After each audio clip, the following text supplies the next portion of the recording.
नमस्कार, जय श्री राम, सत श्री अकाल, आदाब। मैं संजय द्विवेदी। आज जो विषय मैंने चुना है वो है सेना के ऊपर। हमारी सेना जब से देश आजाद हुआ है उसने 48 में युद्ध लड़ा था, फिर 62 में लड़ा, 65 में लड़ा, 71 में लड़ा। इसके बाद एक आखिरी युद्ध जो हुआ था वो 99 में हुआ था, जिसको हम लोग विजय दिवस के रूप में मनाते हैं।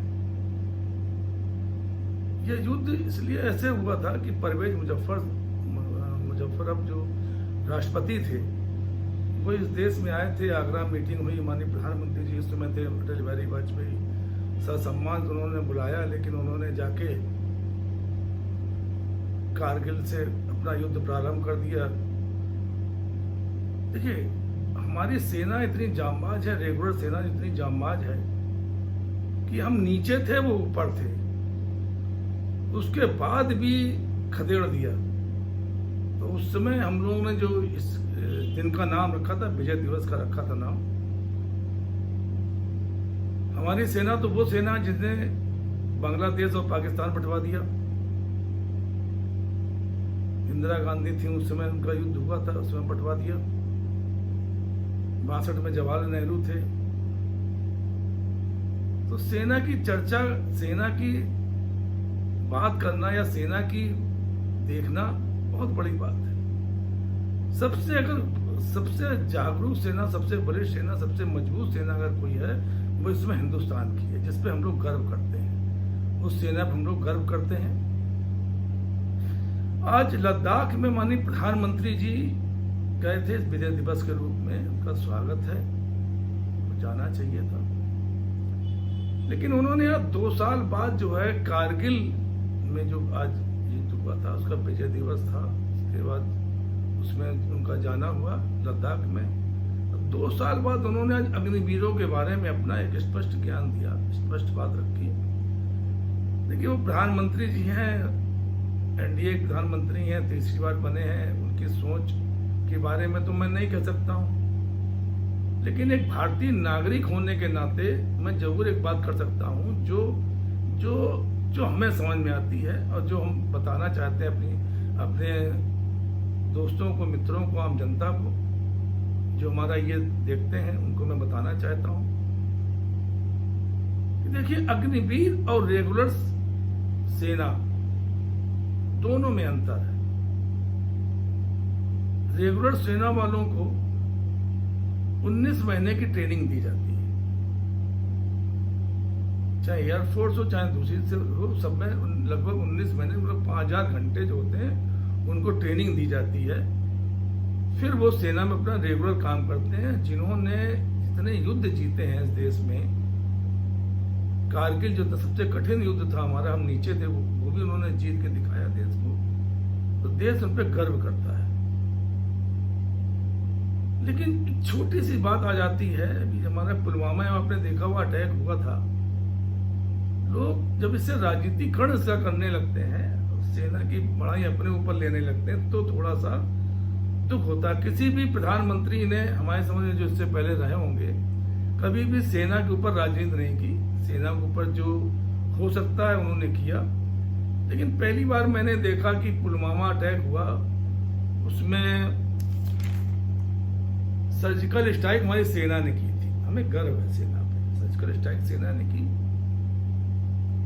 लेकिन इसको तुरंत माननीय प्रधानमंत्री, चूंकि 2019 में चुनाव भी होने थे, तुरंत उन्होंने अपने ऊपर लेके कहा था, देखिए हमने करा दी, जिता दिया। तो ये चीज कहना थोड़ा सा प्रधानमंत्री जी के लिए हम लोगों की समझ में नहीं आया।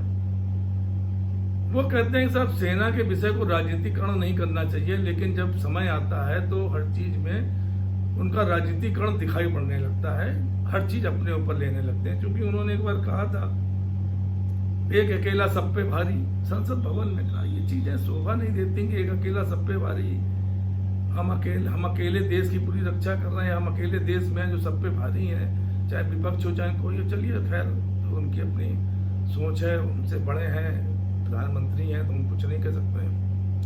लेकिन सर्जिकल स्ट्राइक की सेना ने और नाम लिया माननीय प्रधानमंत्री ने। जिस तरह से वो लेते हैं 83 80 हजार लोगों को अनाज दिया जा रहा है, तो फोटो उनकी लगती है। अभी आपने देखा कोरोना में क्या हुआ कि उन्होंने कोरोना में वैक्सीन बनी, जो हमारे वैज्ञानिकों ने बनाई, डॉक्टरों ने बनाई, उस पर उनका चित्र जगह जगह चित्र, पेट्रोल पंप में चित्र उनका लगा रहा। तो इसी को राजनीतिकरण कहते हैं। हम आते हैं सेना पे। 19 महीने की ट्रेनिंग दी जाती है जो हमारे रेगुलर सेना में होते हैं। 6 महीने की ट्रेनिंग अग्निवीरों को दी जाएगी। देखिए अग्निवीरों के संग दिक्कत क्या है, मैं जो बार बार कह रहा हूं, अग्निवीर जो है इस देश के लिए सेवा, अग्निवीर 4 साल की सेवा, इसके बाद उनका वहां से हट जाना, ये शायद देश के लिए उचित नहीं, नवयुवकों के लिए उचित नहीं है। क्योंकि आप 24 साल के 23 साल 25 साल की उम्र में किसी को अगर 3 साल आपने 3.5 साल नौकरी रखा, तनख्वाह दी आपने, उसके बाद आपने उनको जो उनका वो था वो दे दिया, इसके बाद उनको हटा दिया, तो देश के प्रधानमंत्री को एक चीज सोचनी चाहिए कि साहब 24 तक तो उसकी शादी भी नहीं होगी। जब 24 के बाद उसकी शादी होगी, थोड़ा सा उसके पास पैसा होगा, कितने साल तो कहते हैं दीर्घायु हो हमारे अग्निवीर, 100 साल जिए, लेकिन जब तक जिएंगे तब किस रोजगार को लेंगे? क्योंकि उनके दिमाग में एक चीज आ गई, देखिए जो भी अग्निवीर निकलेगा उसके दिमाग में सैनिक की छाप आ गई, उसके अंदर वो अनुशासन आ गया, वो खड़कता आ गई, वो डिसिप्लिन आ गया। अब उस डिसिप्लिन अनुशासन को लेके वो जो क्या करेगा वो, कैसे अपनी जीवन यापन करेगा? 75% अग्निवीर हमारे जो हैं, आज 1 लाख से ऊपर हमारे अग्निवीर जो हैं वो ट्रेनिंग ले रहे हैं, उसके बाद सर्विस में हैं। और तो 75% जब हट जाएंगे तो 75% क्या कार्य करेंगे, इस पे प्रधानमंत्री जी ने अपना कोई वक्तव्य आज नहीं दिया। ये दुख का विषय है। उन्होंने एक बात कही कि सेना मांग रही थी नौजवानों को, ठीक है सेना नौजवानों को मांग रही है, युवाओं को मांग रही है, लेकिन उसका स्वरूप दूसरा होना चाहिए था ना। उसका जो स्वरूप आज आपने तय किया है, ये आपकी मर्जी थी।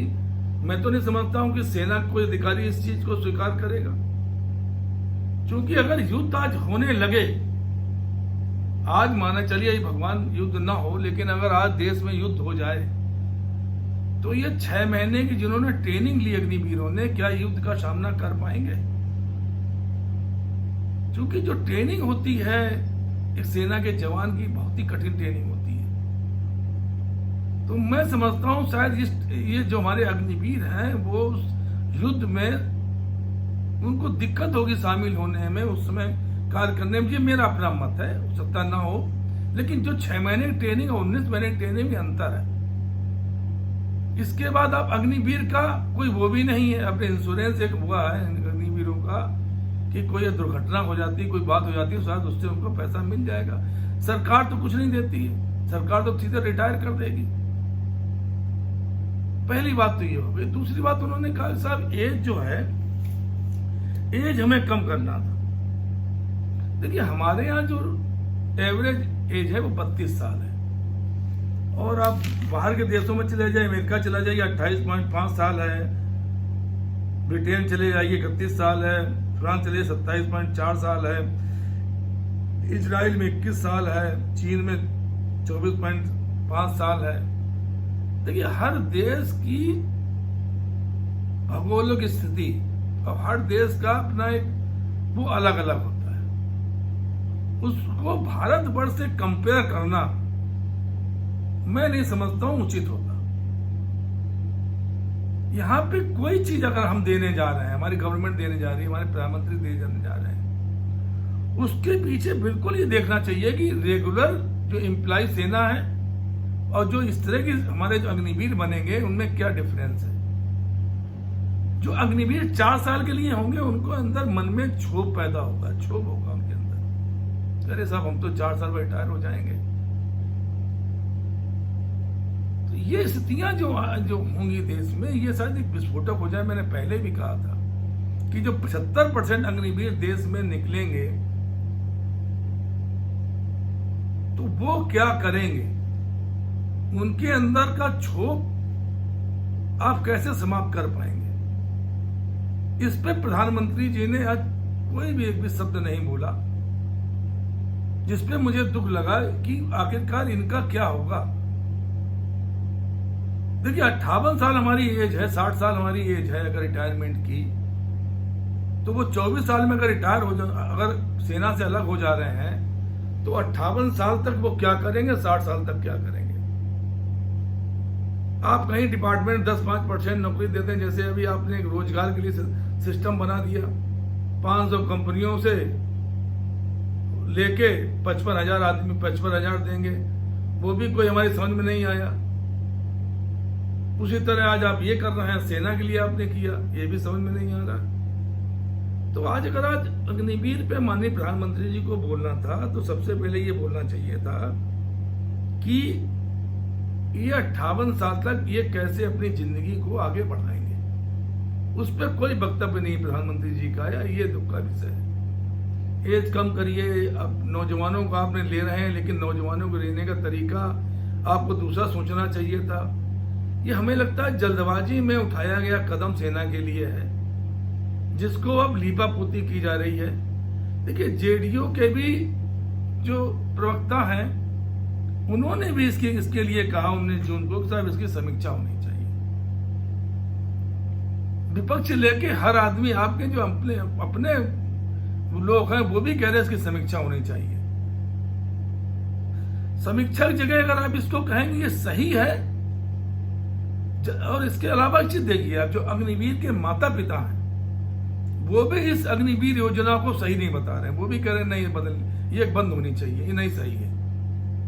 जब इतनी जगह से चीजें आ रही हैं, इतने लोग कह रहे हैं, उसके बाद भी अगर इसको आप डिफाइन करके सही बताने की कोशिश कर रहे हैं तो कहीं ना कहीं दिक्कतें सरकार के अंदर हैं या किसी और के अंदर हैं, दिक्कतें आनी शुरू हो जाती हैं। मेरा बिल्कुल स्पष्ट एक बात है, अग्निवीर योजना अगर आपको सही लग रही है तो उनके लिए जैसे पेंशन हम देते हैं, जैसे सेवाएं हम रेगुलर कर्मचारी को देते हैं, आप टोटल सेवाएं आप वही दीजिए। 4 साल बाद अगर रिटायर कर रहे हैं उनको आप, तो उनको वेतन दीजिए, कुछ रुपए देके उनको अलग मत कर दीजिए, क्योंकि कम से कम कुछ पैसे तो उसके पास आए। भाई उनकी तनख्वाह भी इतनी ज्यादा नहीं है, जो आपने स्टिपेंड तैयार किया है वो भी ज्यादा नहीं है, तो वो भी कैसे बचा पाएगा आदमी, कैसे अपना रख पाएगा वो अग्निवीर।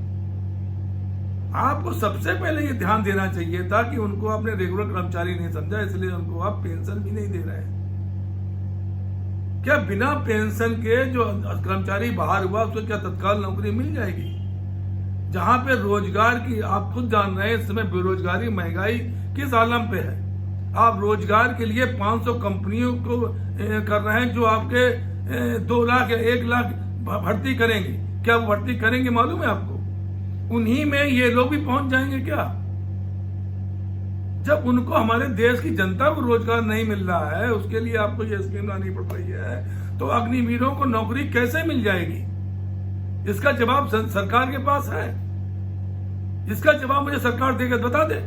जब यहाँ जो हमारे जो इंजीनियर हैं, डॉक्टर हैं, जो MBA कर रहे हैं, जो IIT कर रहे हैं, जो बाकी चीज नौकरी कर रहे हैं, डिप्लोमा कर रहे हैं, या जो BSc या BA पास करके MBA कर रहे हैं, MBA जो लोग कर रहे हैं, उनके लिए जब इसमें नौकरी इस समय नहीं है तो अग्निवीरों को नौकरी कैसे मिलेगी? इसका जवाब आज प्रधानमंत्री जी को खुद देना चाहिए था, जब वो खुद कहते हैं इस देश की सबसे बड़ी समस्या अगर कोई है तो वो रोजगार है। तो ये 75% जो जाएंगे बाहर अग्निवीर, उनको रोजगार कहां से उपलब्ध होगा? बाकी बातें आपकी सब सही हैं, सब आपकी मानने वाली बातें हो सकती हैं, लेकिन उनको रोजगार कहां उपलब्ध होगा 58-60 साल तक? इसके बारे में सरकार कोई निश्चय नहीं कर रही, कोई अपनी बयान नहीं दे रही, कुछ नहीं कर रही है। मैं फिर कहूंगा अग्निवीरों के बारे में एक बार सरकार को स्वयं स्टडी करनी चाहिए। जैसे पूर्व प्रधानमंत्री होते थे, अगर देश की जनता, देश के विपक्ष, अगर लोग कह रहे हैं साहब इसमें आपको सोचना पड़ेगा, तो वो उस चीज को सोचते थे और उसको डब्बे में बंद कर देते थे।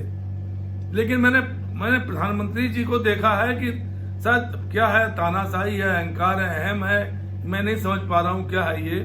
अपनी उस बात को सही करने में लगे हुए हैं, उसको सही मत करिए, उस पर विचार करिए कि अग्निवीर, अगर हम जनता को रोजगार नहीं दे पा रहे हैं तो इन अग्निवीरों को रोजगार 58 और 60 साल तक कैसे मिलेगा, जबकि उनको पेंशन भी नहीं मिल रही है। मैं अपनी वाणी समाप्त करता हूं। जय हिंद, जय भारत।